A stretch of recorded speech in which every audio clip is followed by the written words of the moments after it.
Living Entrepreneurship by Salty with Jesse, Juliana, and Ephraim Ramwengi. A business conversation like no other on 94.3 Royal FM.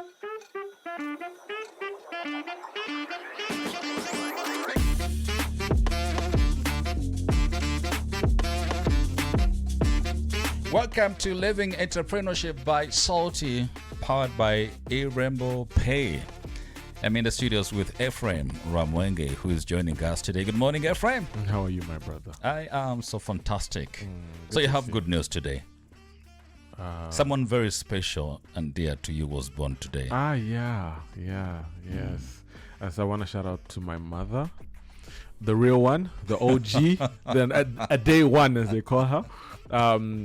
Happy birthday, Mom. You are truly special. We love you, not just me. I know Jesse across the table loves you. So many people who know you love you as well. You mean the world to us. I can't wait to come home for the salads and nyama choma. I think last time I was at your house, I didn't do the roast good justice. Yeah, you didn't eat enough. I didn't eat enough. I need to be back. And she loves to host people, so I don't know if she'll host us for her birthday. I know she hosts people for other people's birthdays, so I don't know if she'll host us. She'll tell us. But listen, Ephraim, I just want to pick it from you. How have you been able to maintain such a healthy and great relationship with your mother over the years? It's her.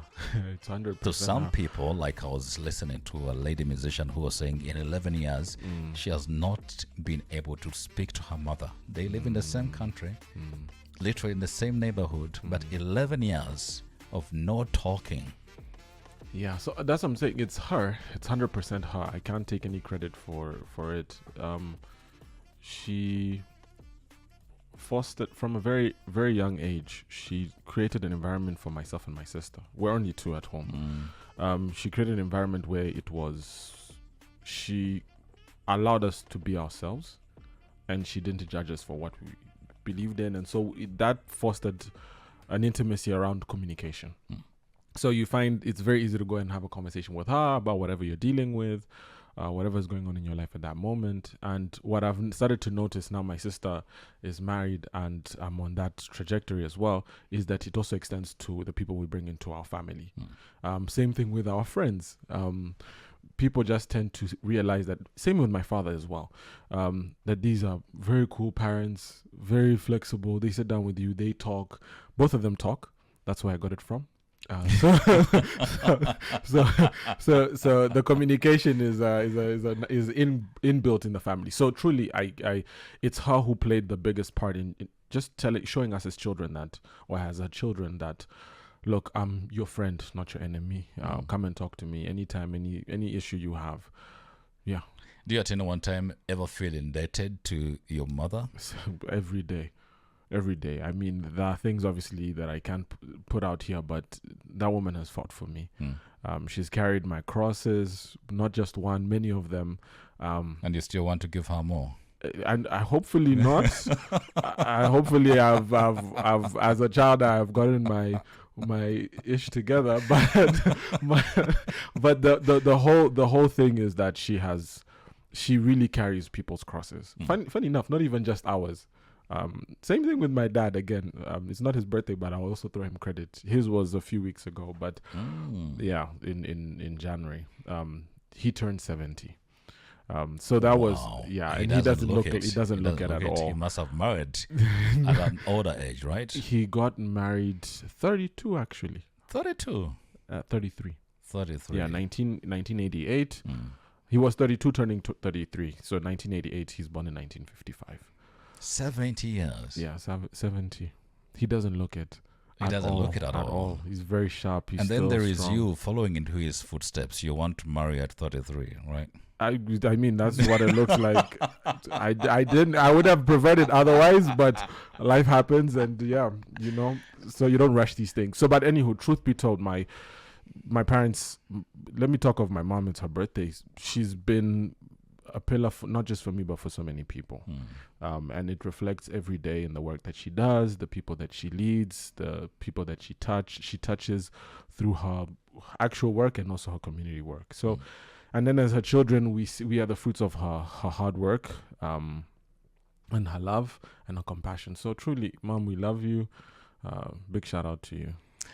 Send her my love. Of course, I would send cake as per usual. I'm sure she's listening. I know she really loves. She listens in every, and that's the thing. She's also my biggest fan. So she'll listen every episode, and she'll do a debrief. She's like, how was it? I liked when you said this. I didn't like when you said that, and I'm just like, yeah. That's awesome. Awesome. Today on the show, Living Entrepreneurship, we are having this conversation on how effective is efficiency. These two words. Yeah. How effective is efficiency? Does it even make sense to you? But maybe we will make sense out of this as we continue our tech conversation with Ephraim. Now, Ephraim, let's start with the basics. Here in the studios, we have a scholar. He's with us. Humphrey will introduce him later on in the show, but maybe just say good morning, Humphrey. Yes, good morning, everyone out there. How are you doing today? I'm doing very well. So, Ephraim, effective efficiency, how do you define efficiency and how does it differ from effectiveness? Okay, so to simplify it, efficiency is doing things the right way. Effectiveness is doing the right things. There's a subtle difference between the two things because a lot of people don't actually understand that they could be efficient but doing the wrong thing. Efficient in doing the wrong one. Yeah. So let's say you are an efficient boyfriend. Let me use that as an example. Efficient boyfriend could be you take care of your woman. You are emotionally available. You honor your word. You honor your small promises and your big promises. You show up. You're that guy. But you could find she's the wrong woman. You could be with somebody who's for the streets. And so you are efficient as a boyfriend, but you're not effective. You're not effective. Yes. So you find that's the fundamental difference, right? You can relate it. Yeah, for sure. Yeah. So you find yeah. So you find you can do things the right way. Yeah. And let's now bring this back to business. You can have all the tech in the world. You can have all the systems in place and the processes, but you might be in the wrong sector. You might even be going about your business in the wrong way. A simple example. Let me use popular examples. I know yesterday we heard that Netflix is going to get taxed. And so Netflix, if you know the story of Netflix had a predecessor called Blockbuster. So Blockbuster originally started renting out tapes. I don't know if you remember this. There are people who are young enough who don't even know what we're talking about. I'm a young man, so I know. So you know, yeah. VHS. I know I've seen a VHS. So there were these VHS cassettes. Yeah. So if you wanted to watch, you'd go to the Blockbuster outlet. You'd rent it for, I think it was a day or two. You could rent it max up to 2 weeks. Yeah. 2 weeks, yeah. Yeah. So you get it for that week or 2 weeks. You'd watch it, then you take it back. Yeah. And then you'd rent another one, and so on and so forth. And then fast forward many years forward, Netflix comes and blows them out the water with on-demand content using the internet. Now, Blockbuster, when they were looking at that business, they're like, we need to be more efficient because, I mean, if you get to that size of a business, you didn't get there because you're stupid. You're very intelligent, you're very capable, you're competent in so many ways. So they decided we're going to be efficient. What is the most efficient way to grow our business? And they came up with some innovative ways of doing that business. One of those ways was DVDs. Yeah, they are like, and it made sense. In the moment, it's like DVDs are the thing. We need to figure out a more efficient way to do VHS. And so DVDs had a better way to scale. You could replicate DVDs faster. Even managing the situation of DVDs was easier. And then even when it came to now distributing those DVDs to the clients, they had delivered to people's mailboxes at home instead of you coming to a physical outlet. Mail order service, actually. I know that mail order service. I mean, if you look at it in retrospect, remove Netflix from the equation, it's efficient. That's efficiency. Yeah, it looks like efficient. Yeah, it looks like everything's working. So they're doing the things the right way. Yeah. But are they doing the right thing? And so Netflix comes and they figure out that these people are doing things the right way, but they're not doing the right thing. Yeah. So they're doing the wrong thing the right way. So they're sticking to this old way of distributing content when the internet is actually taking over. So Netflix comes in and decides, okay, let's show you how things are done. And so obviously Netflix also tried to replicate the same model of Blockbuster traditionally. Yeah. Now they used mail order. Then they realized that the internet actually is significantly better. They managed to pivot, and now they became effective in their efficiency. So that's the fundamental difference. Before you proceed, can we cut and say that efficiency can be seasonal, especially less of innovation? We cannot say that you are not being effective. Maybe you were effective, you were efficient, but it was seasonal until new technologies emerged. And then you have to adapt in the space. Yes. So now you're bringing in an aspect of the conversation around how do you ensure that you are effective and efficient. So effective and efficiency, for me, I consider them two parts of the equation, right? You can't just be effective. You can't just do the right thing and then do it the wrong way. Do you understand? But when there is no right way at the moment, there's just one way. Would you say it's the wrong way? So when you say way, that's the methodology. The way to do things, yes, as per now, is you go through that door. Yes, it takes you to the road. Now that's efficiency. Now when there is no other route. Now what is the what? Because now that's what effectiveness talks about. Effectiveness is focusing on the what, not the way. So the what is the walking through the door. The way is I need to actually. So the what is the walking, and the way is through the door. So I don't know if you're understanding the distinctive difference, because it's very subtle, and you can think that you're going in the right direction, but you might not actually be. Imagine, for example, saying, okay, I want to get to the border. Let's say you want to go to Gatuna border, right? And you're like, to be able to get there in 3 hours or 2 hours, I need to drive, based on the number of kilometers, I need to drive, let's say, within the speed limit, but at the max, at 80 kilometers per hour. Okay, let's say the speed limits are not there. Let's say I want to get there in an hour. I need to move at 100 kilometers per hour, right? And again, RNP, if you're listening, I don't overspeed. So you're like, I need to move at 100 kilometers per hour. But if you decide to get on the like, we leave the studio and you decide to drive towards Bujesera, I don't know if you're understanding what I'm talking about. You're not going to arrive at your destination. And we talked about this last month about strategic planning. This month we're talking about technology. And this conversation came up because technology is a tool for efficiency, but it doesn't guarantee effectiveness. Yes. Because you need to first understand what are you trying to do, so that there is context to the type of technology that you apply. So for example, you can go and decide, I'm going to use Irembo Pay, but you don't, the sales process, the closing of a customer, the transaction does not happen digitally. So you go and you take Irembo Pay. Yes, it's a good tool for efficiency, because it's good for efficient payments, but it's not going to guarantee you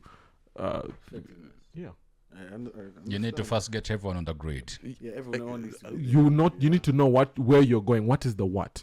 And so the same logic applies even when it comes to this concept. Life as well, business.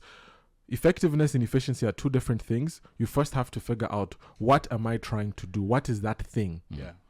That is now when you have that aspect of where I'm going, what I'm trying to achieve is very clear. Then that's when you apply efficiency to it. Now that's when you now get an effective strategy, or an effective business, or effective life, or effective relationship. To say that, let me see now something, because you give the example of like traveling a long distance. Now for me, I'm going to try and see if, and this is a question actually. So it's two people in a company, both entry level position. One has a master's, but one has experience. Who would you say is more effective, and who is more efficient?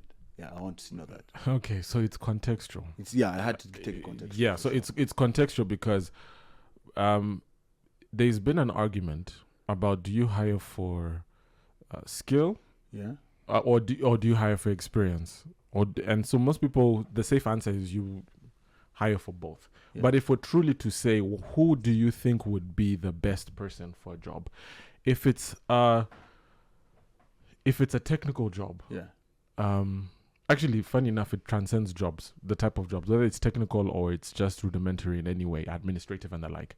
You find that experience tends to be the game changer. In what sense? Experience normally helps you know what to focus on. So it normally helps you focus on focusing on the right things. More than it shows you how to do things the right way. Yes, with innovation, being upskilled and knowing new things normally helps get you to a certain point. But what I've normally learned, why they even try to say that when you get a graduate degree, an undergrad,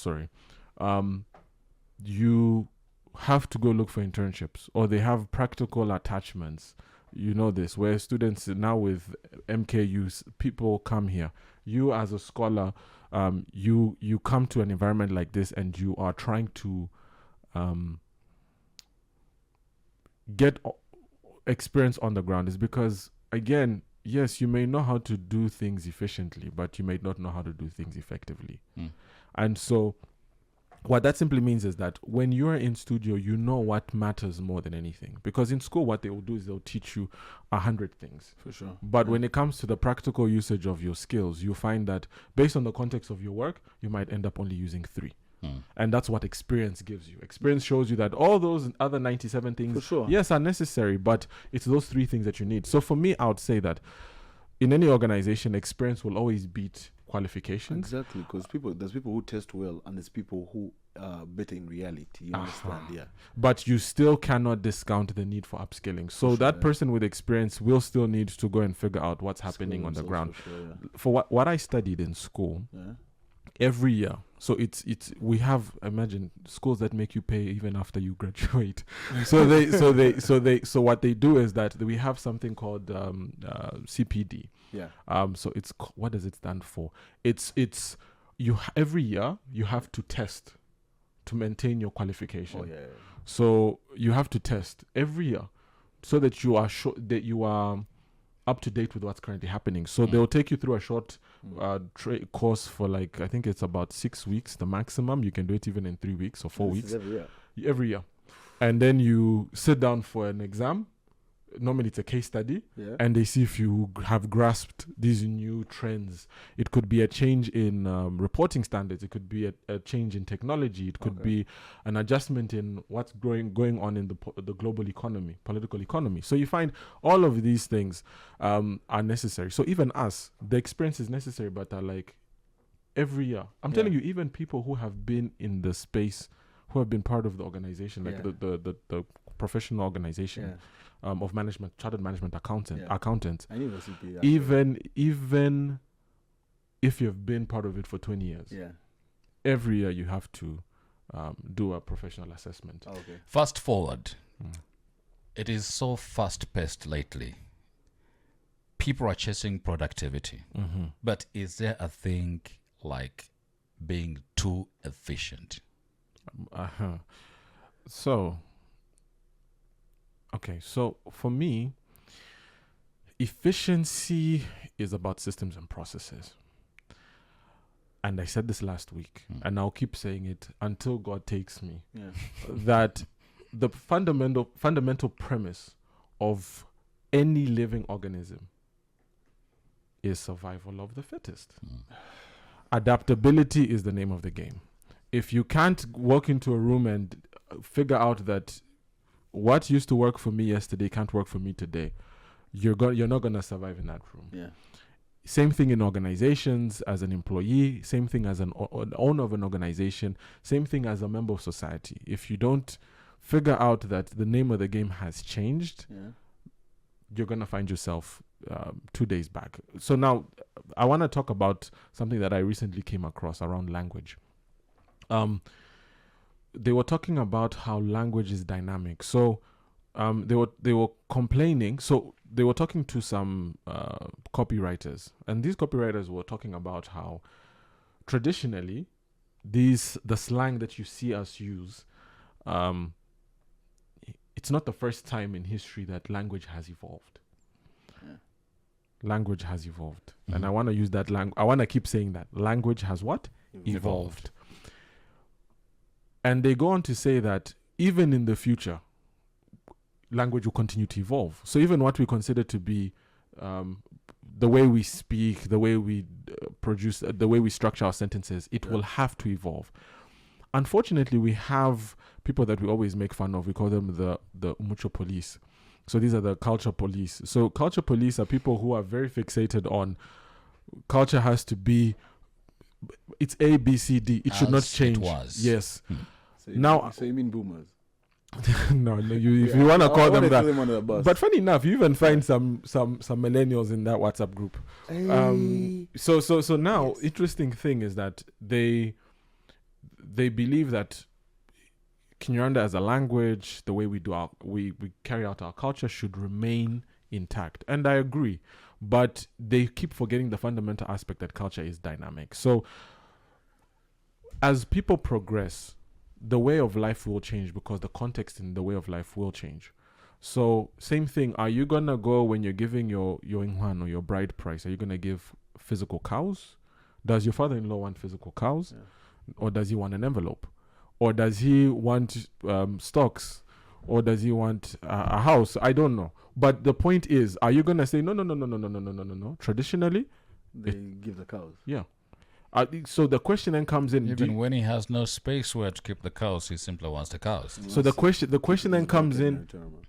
So the question then comes in is, do we adapt with the environment? So the same thing even happens with efficiency. If you're going to put systems and processes in place, and then you fold your hands and say, you know what, I'm efficient, and then you accept that. What happens when they come out with a faster microchip or a better tech system? So recently I've been doing some work with a tech company, and this is just to sum up. They do HR tech, and I'm helping them with business development. And one of the things that has been very interesting to witness has been how the product is dynamic. So the product has been evolving with the client. So a client will come and say, I want this button to be on the left side, and they'll give their reasons. And if that suggestion makes sense and it makes sense for all clients, guys go in the system and make that change. And so the product keeps evolving and developing with the client's needs, and it becomes a better product the more clients it has. And so the same thing should happen with whatever systems of efficiency we put in place. If we truly are to remain effective, instead of having the same issues as Blockbuster, we need to figure out, okay, yes, DVDs were innovative when we moved from VHS, but what about the internet? And so that's the same logic here. We need to adapt with the times. I really enjoy the fact that you've explained it that way. And for those who have not just listening in, he's trying to just basically say that efficiency is dynamic in nature. Yes. And it should always be dynamic in nature. Exactly. Yeah. Actually, by virtue of its name. Yeah. Some people make a mistake trying to be efficient, especially in business, every day.